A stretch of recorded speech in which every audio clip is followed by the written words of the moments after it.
And suddenly I saw something extraordinary, an expression of happiness, of beauty, an expression which I will never forget.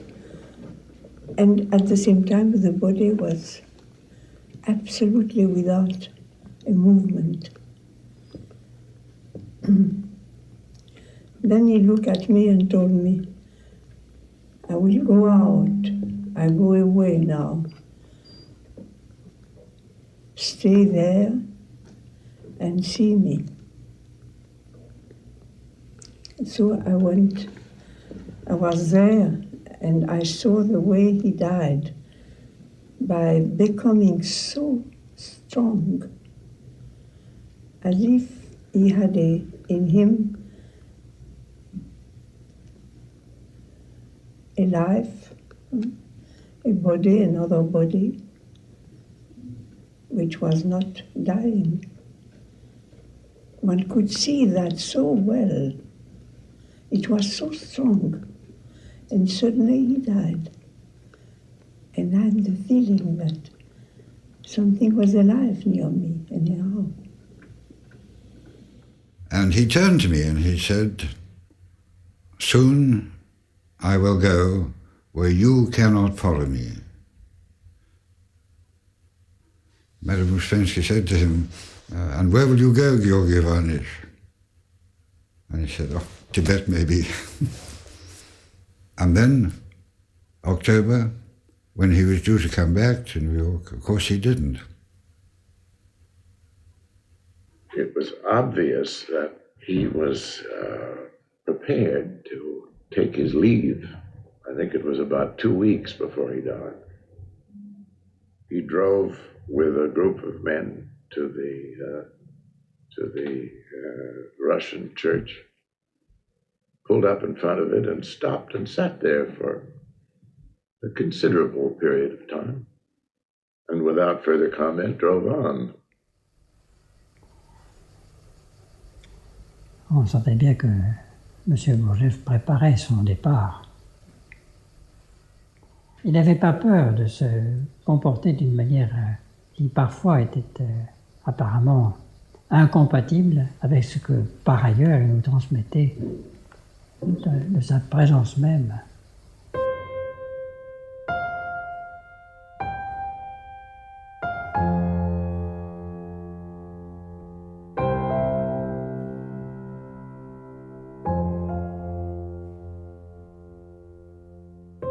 Monsieur Gurdjieff, c'était vraiment un homme plus qu'extraordinaire.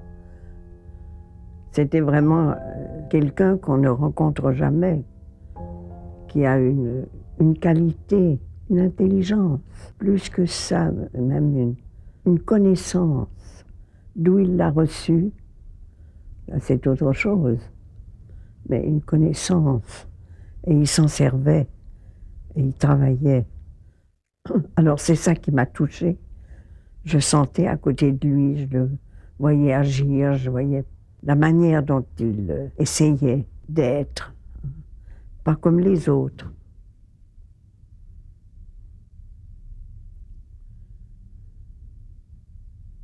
What stands out in my mind as the most important thing I learned from Mr. Gurdjieff was in the Turkish bath. You know, yes, you know he had a custom of going regularly to the Turkish bath, accompanied by several of the older men. And to this day, I remember the picture of Mr. Gurdjieff in the semi-steam-like atmosphere walking, and it was from his back, from the way he walked, that I learned something which is perhaps is not possible to explain, something of the true nature of an enlightened person, if you wish.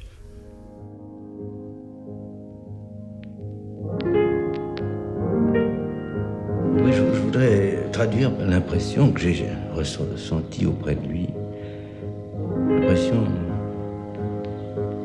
qui émanait enfin de lui. C'est l'impression d'une permanence,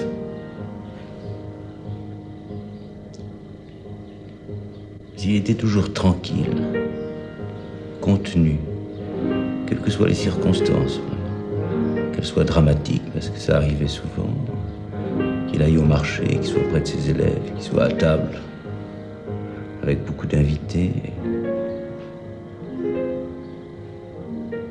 C'était toujours cette même densité de présence, comme s'il y avait un regard à la fois qui se portait sur lui et un regard ouvert sans jugement sur le monde. Et c'était contagieux. Au contact de cette tranquillité, on avait le sentiment de voir les choses avec un recul, tout à coup, une tranquillité, oui.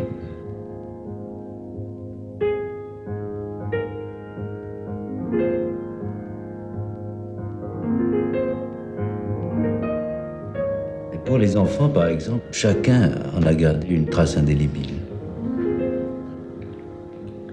Et c'était ça le sens de l'éducation de Gurdjieff, de donner à des enfants le sens d'une vie extrêmement sévère, je dirais, réduite à l'essentiel, à la restriction. Et d'autre part, le sens de la plénitude, le sentiment d'avoir été comblé, d'avoir eu même au-delà de ce qu'on espérait. D'avoir ces deux aspects toujours, pour ne pas faire, disait-il, des êtres naïfs. Soit en perpétuel état de revendication, soit en perpétuel état de rêverie, sans connaître réellement la réalité de la vie, la dureté. Monsieur Gurdjieff vivait dans la maison de mon père. Il recevait des gens qui venaient lui parler de choses très sérieuses, je voyais les figures très sérieuses. Mais moi, ça m'était égal, je restais à côté de lui. Puis quelquefois, je prenais sa main, je restais comme ça. Et il me laissait faire. Et je sentais dans cet homme un cœur, quelque chose de très grand et quelque chose de très chaud qui émanait de lui. Il regardait toujours tout, il avait une attention extraordinaire, il voyait tout, mais il ne disait rien. Il était un maître qui vous faisait sentir, vous faisait voir comme vous n'étiez rien et en même temps nous montrait la possibilité de devenir quelque chose.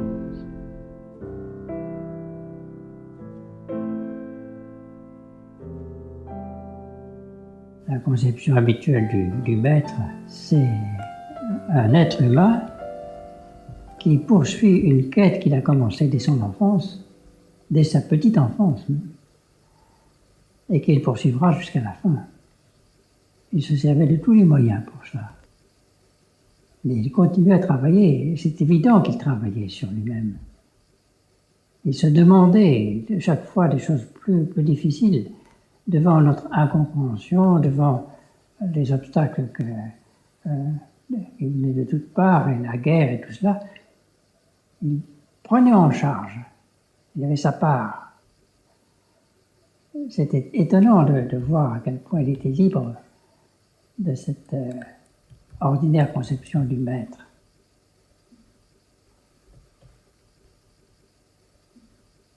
Cette dimension de M. Gurdjieff, où on sentait vraiment des forces venant beaucoup plus haut, c'est comme si à côté de soi, en face de soi, il y avait quelque chose qui tombait droit dans notre monde. J'ai senti une dimension géante, comme quelqu'un relié avec quelque chose d'immense et une solitude incommensurable. Being with him was always a challenge because there was something completely unexpected. Every time you were with him, it was a question of being with something that was not known. Mm-hmm. You needed to decipher the challenge. One very painful challenge that he gave me was the last time that he was here, he told me that it was very necessary for me to come to work very hard, to come and work with him very hard for a few months.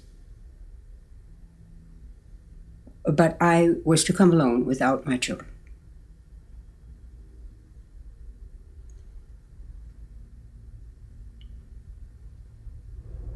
So I didn't sleep that night. And I went the next day and I got tickets for myself and my 2 children. And then I went to the cafe and told Mr. Gurdjieff that I was coming with my 2 children. And he said, bravo.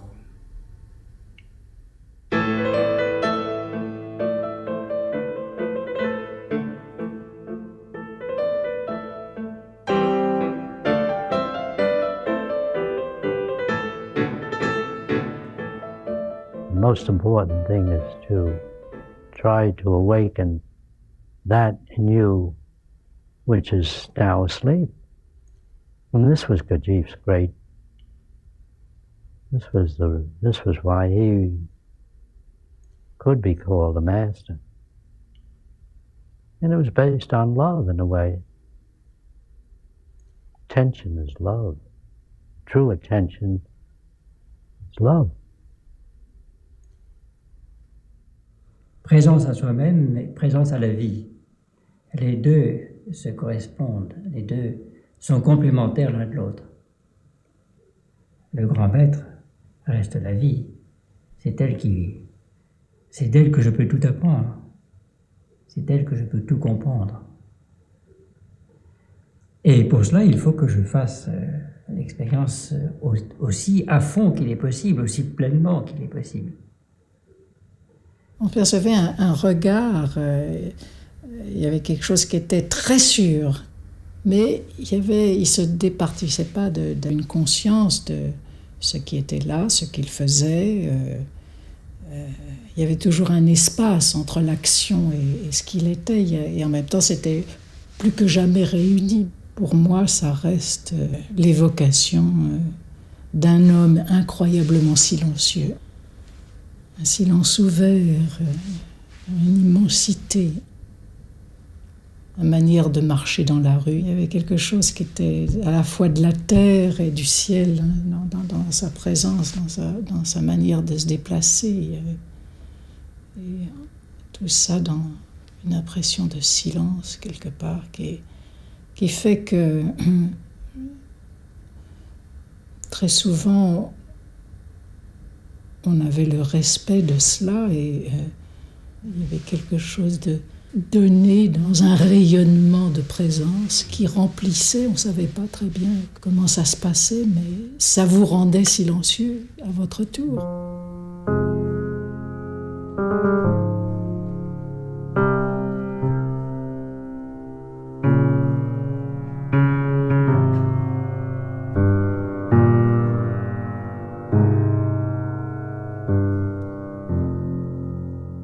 The atmosphere of the way he manifested, the way he lived, and what he evoked in people was the work.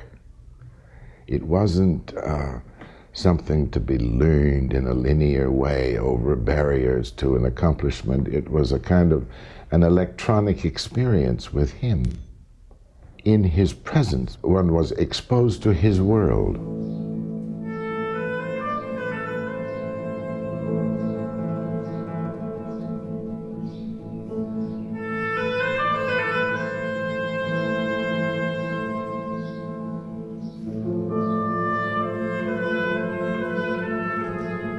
His teaching was carried on, was quite unique. Luncheons and dinners up until 2, 3 in the morning, asking questions, being subjected to his rather sometimes biting remarks.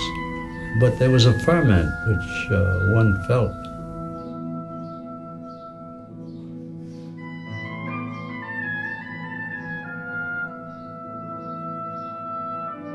Deux vies en même temps, les choses prenaient du relief. Tu vivais plus intensément et tu étais disponible pour tellement plus de choses.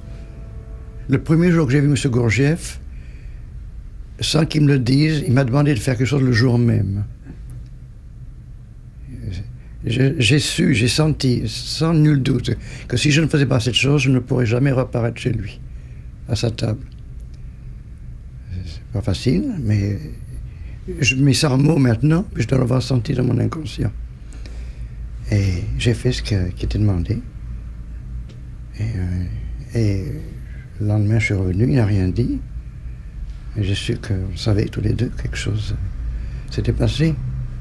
Alors ça met un tampon sur une vie, là. Ça met une empreinte. C'est inouï de savoir le premier jour qu'on est en danger à ce point.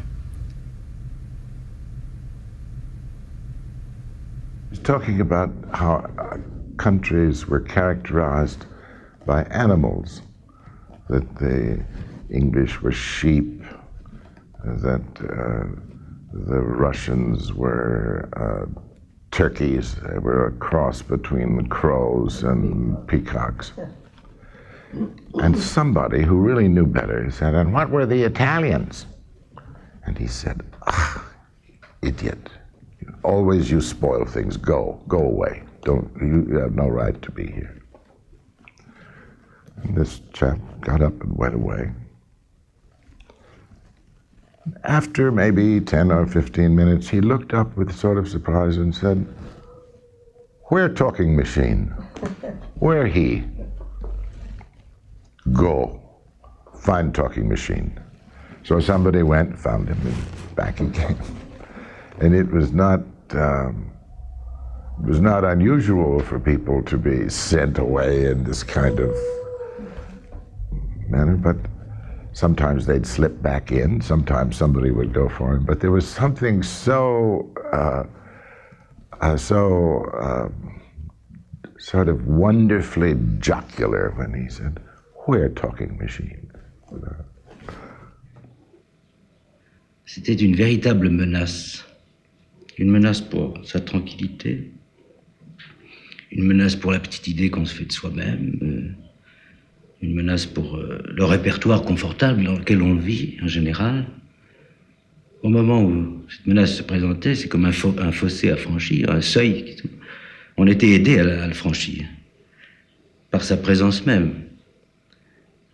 C'était alors assorti, cette menace, immédiatement d'un bien-être, d'avoir déposé en quelque sorte son masque, d'avoir laissé tomber le poids de ces images.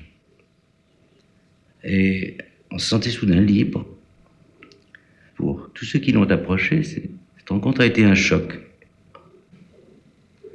3 mots pour le dire. D'être dépouillé, d'avoir un sentiment nouveau de responsabilité et d'être petit. Je dirais petit, non pas par rapport à Gurdjieff, mais petit en face de la grandeur de la condition humaine, si vous voulez, qui était encore inexplorée, à laquelle on devenait sensible tout à coup.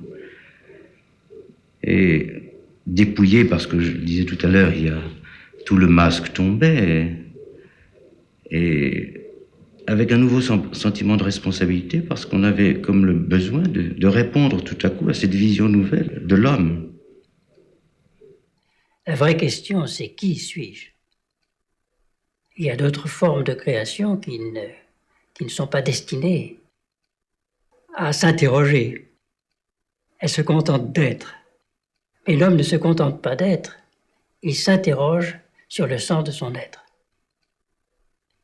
This man's being, this man's isness was unique. His feeling corresponded to his thought.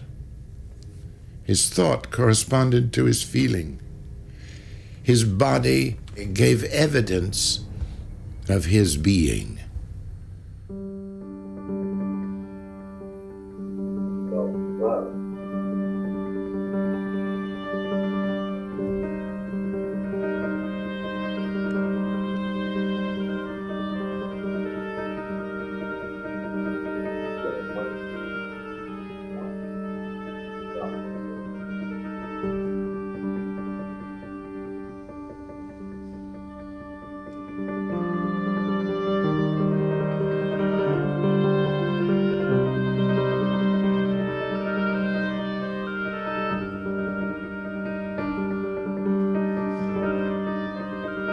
Let's come back to what I call the luminous, stainless, pure element in each human being. Not when I speak, not when we speak. This is it.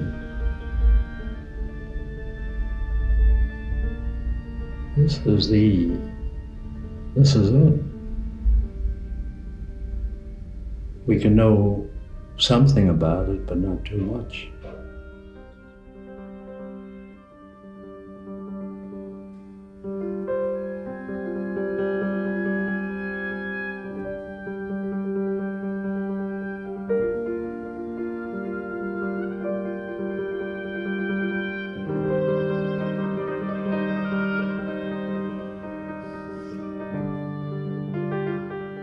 What I feel in the work is the lack of the forces that help to come back to this crossroads. Well, there's this I independent. Because now, when you come closer to that, you can accept everything. Mais j'accepte cette nullité à être, je l'accepte. Et à ce moment-là, quelque chose se transforme.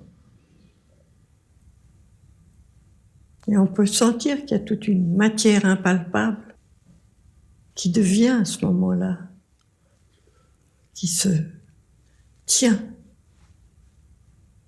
qui se matérialise en quelque sorte. Se retirer pour être.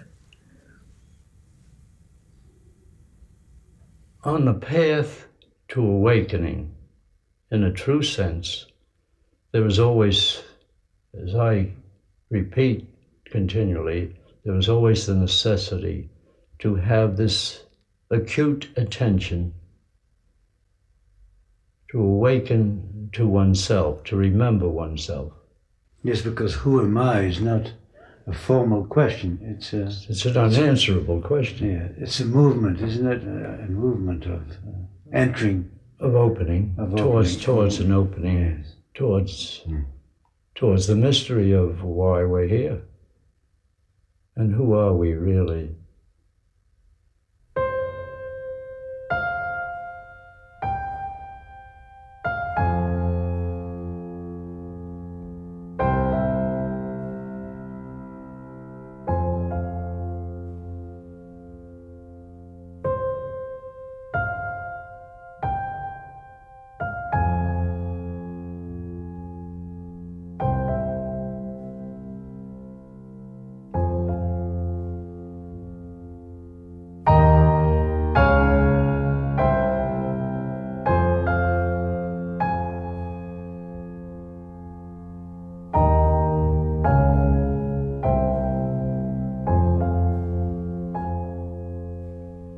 L'idée seule ne suffit pas. Il y a un certain besoin qui est là, mais un besoin très fort. Je sens que ma manière d'être, ma manière de vivre, ce que je suis avec les gens, tout, ce n'est pas ce que je voudrais. Est-ce qu'il y a une force qui apparaît sur la terre, qui passe, et qui a besoin d'agir sur la terre? Est-ce que cette force, nous pouvons la sentir et essayer de nous y ouvrir vraiment et de comprendre comment la servir?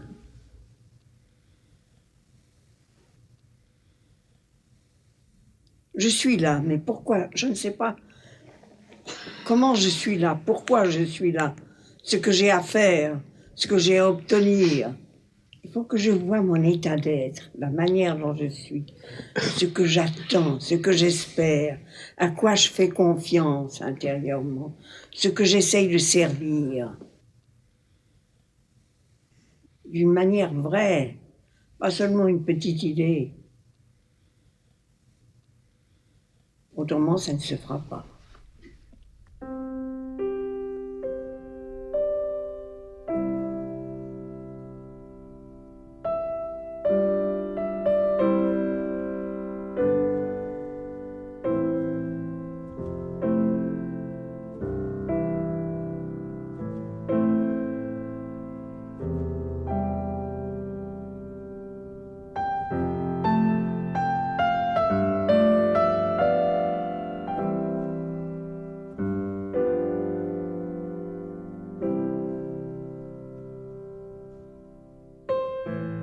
Elle était sous un regard. Et nous étions sous son regard à elle.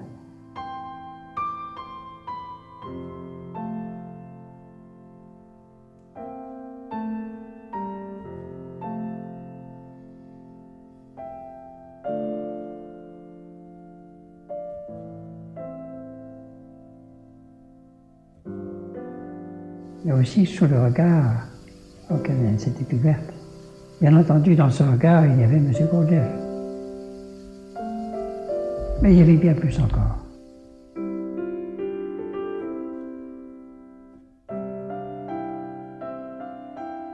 Certainement, c'est ce qui a permis à un bon nombre d'entre nous de persister dans les moments où c'était très très difficile, après la mort de M. Gurdjieff.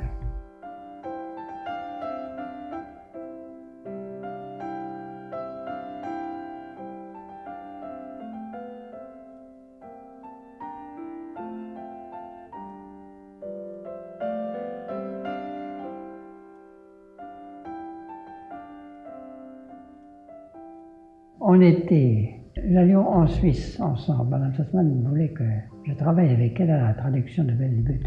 Et ça a été un gros travail.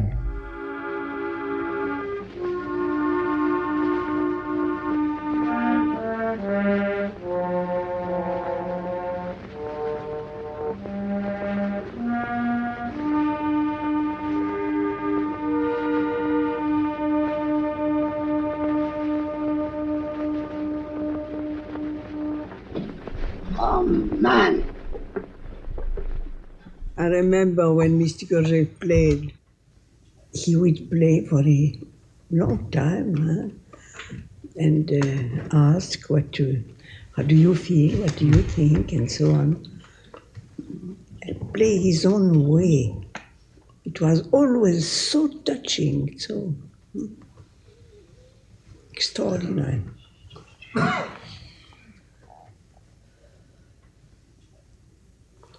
Because he had a way he was quick and suddenly he was open, so you could not be quick. It was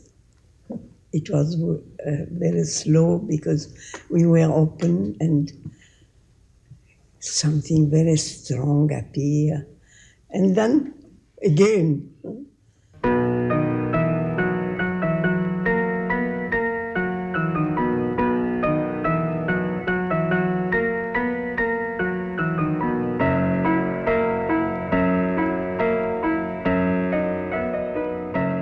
Je me souviens de sa présence très forte près du piano. Il commençait à dicter un certain nombre de positions avec un rythme, etc. Puis il regardait comme un sculpteur.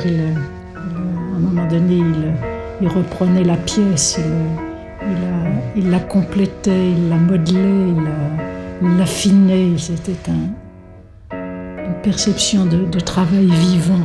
C'était vraiment l'impression d'assister à une création. Tout le temps, essayer de vivre cet état plus. Les mouvements nous aident à percevoir qu'il peut y avoir une sorte d'accord entre nos différentes parties, comme allant vers une harmonie.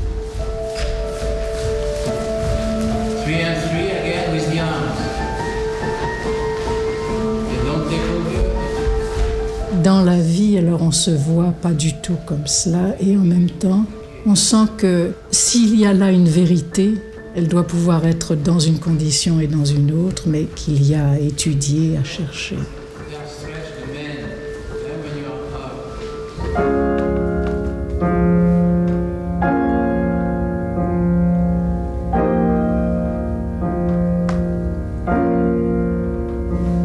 La tête en haut. La tête en haut, pas les yeux. Ensemble. Solide les mains, s'il vous plaît.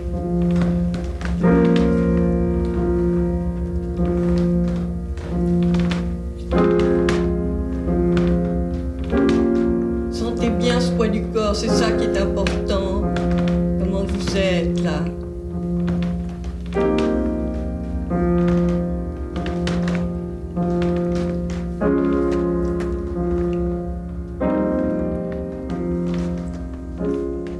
You see, I need to now to get up. How you are, you will see how you will get up. Huh? If I need to get up and I need to have an energy in myself which will remain there, I have to get up quite differently. This energy must be there and I get up. But my get up and my way to walk, my way to speak, everything, does not take me. It does not take this energy. On the contrary. Otherwise, I will speak like that. I'm not here in my body. I let my body do it. As he knows, according to his habits.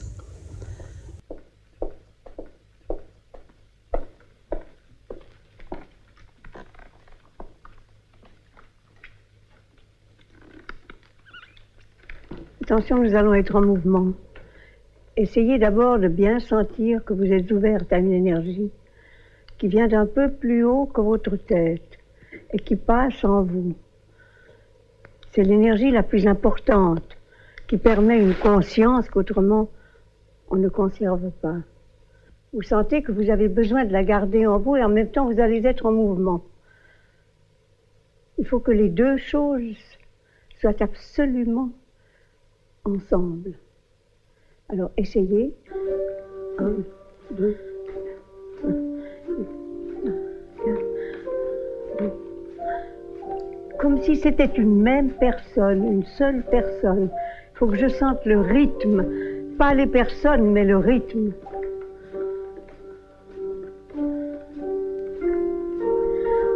Quand vous passez d'un pied sur l'autre, et votre corps, il y a une énergie qui est là. C'est cette énergie qui est plus importante que tout. Vous sentez que vous n'allez pas la perdre. Elle ne va pas diminuer. Elle reste la même. Et en même temps, cette énergie est plus forte que votre mouvement. Et en même temps, vous êtes en mouvement. 4 pas en arrière. 1, 2, 3, 4 sur place. 4 en avant. 1, 2, sur place. 4 en arrière, sur place. 4 en avant, sur place. 4 en arrière.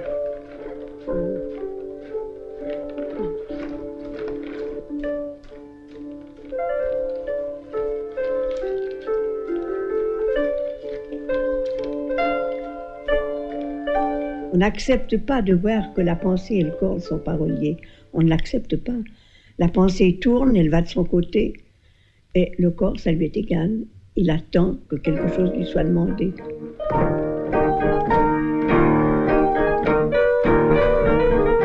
La même force dans le rythme, dans le bras, dans la tête. Et pour qu'une relation apparaisse, il faut qu'il y ait un mouvement l'un vers l'autre, qui changent leur mouvement automatique. Il y a une attention très intense, continuellement. La liberté vient que je ne suis pas prise, ni par ma pensée, ni par mon corps, ni par mon sentiment. Je ne suis pas prise par un mouvement automatique qui se produit de lui-même en moi, comme d'habitude. Vite, reprenez. Non. Mais si toutes les énergies en moi sont reliées, ça produit une énergie nouvelle. Une énergie qui a une autre force, une autre qualité et une conscience que l'habitude n'en a pas.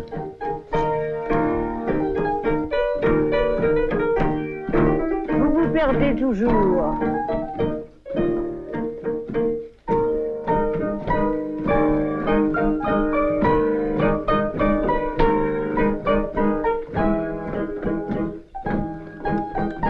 Stop! Reprenez.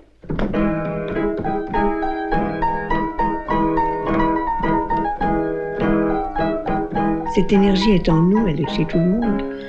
Pour s'en servir, il faut un travail spécial. Ah, c'est moins bien. On ne sent pas partout la même force. Assez.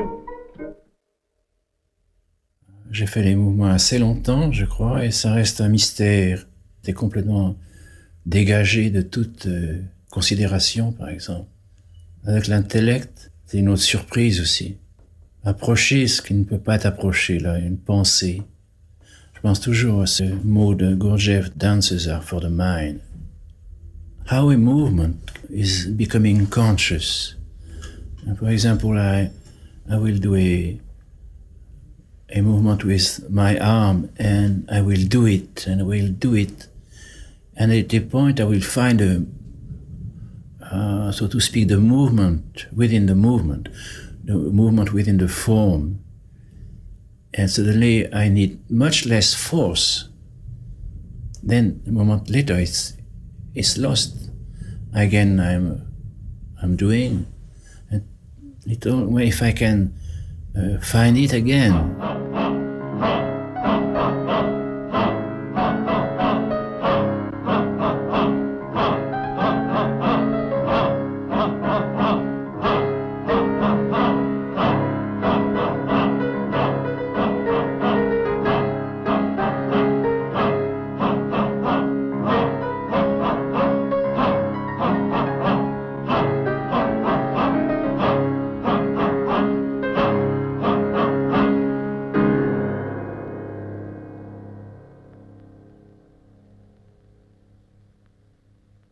Nous sommes ici pour quelque chose. Nous sommes tous ensemble ici pour la même chose. J'espère que cette chose apparaîtra. Je me donne ma parole que je ferai tout pour ça. Et cette chose, elle nous unit. Nous sommes ensemble pour ça.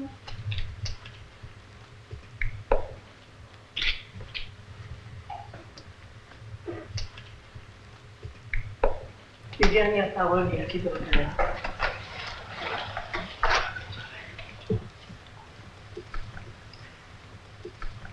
Faites tout, l'impossible même, pour que ce que j'ai apporté puisse agir. Alors nous sommes tous responsables ensemble. Nous sommes en train d'essayer.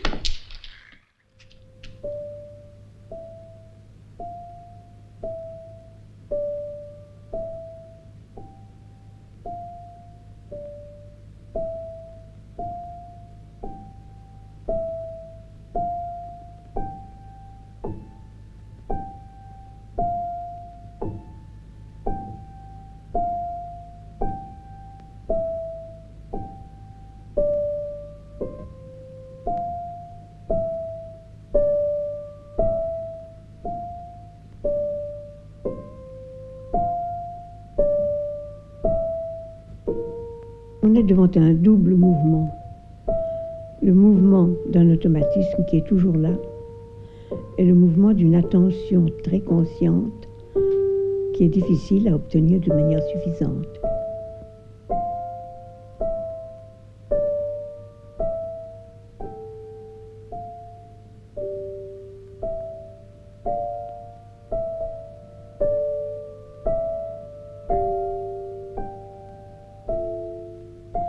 Je suis reprise par mon automatisme si je n'ai pas obtenu le niveau d'attention consciente nécessaire pour pouvoir durer. Et on remarque cela dans tous les mouvements qu'on entreprend. C'est très difficile de garder ce niveau où l'attention reste consciente avec la même force. Quand le mouvement est compris par le dedans, chez tout le monde, il se passe la même chose. Et il n'y a que l'ensemble qui permet ça.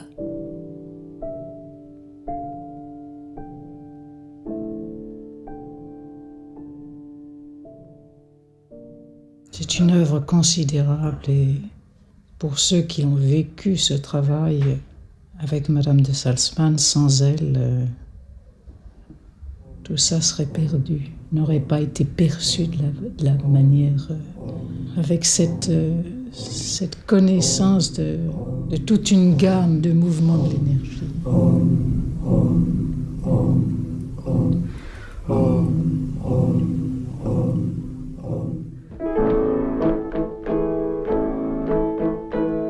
Depuis l'enfance, nous avons des habitudes qui se sont développées en nous. Mais ces habitudes sont un automatisme. La même force dans le mouvement des pieds et des bras.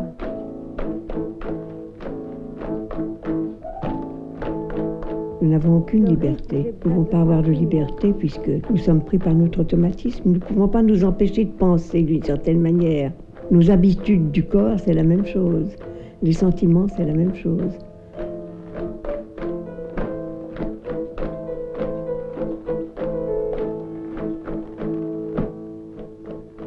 Les mouvements sont une partie d'un enseignement, une partie seulement.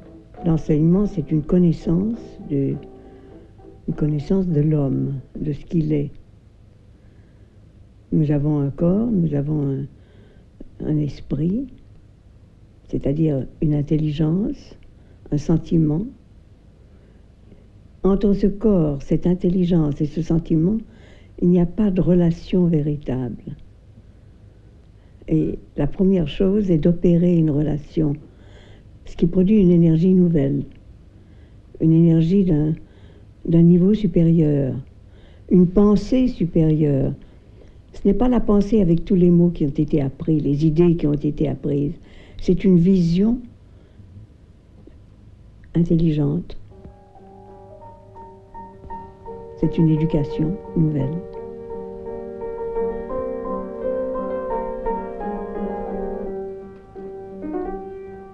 Ce n'est pas facile parce que ça va contre l'automatisme. On peut le faire pendant un certain temps. Ensuite, l'attention ne suffit plus, il faut se reposer. Il faut reprendre son automatisme. On le reprend. Et puis, il y a quelque chose qui ne supporte pas de renoncer à l'automatisme. Il faudrait avoir la force nécessaire. À mesure que la force grandit, on résiste davantage. L'automatisme est plus important, on n'en veut plus. On voit sa faiblesse, on voit le manque. Mais il faut qu'il y ait une force là qui permette de le voir. Alors c'est un développement, ça se développe peu à peu. C'est une force qui se développe peu à peu.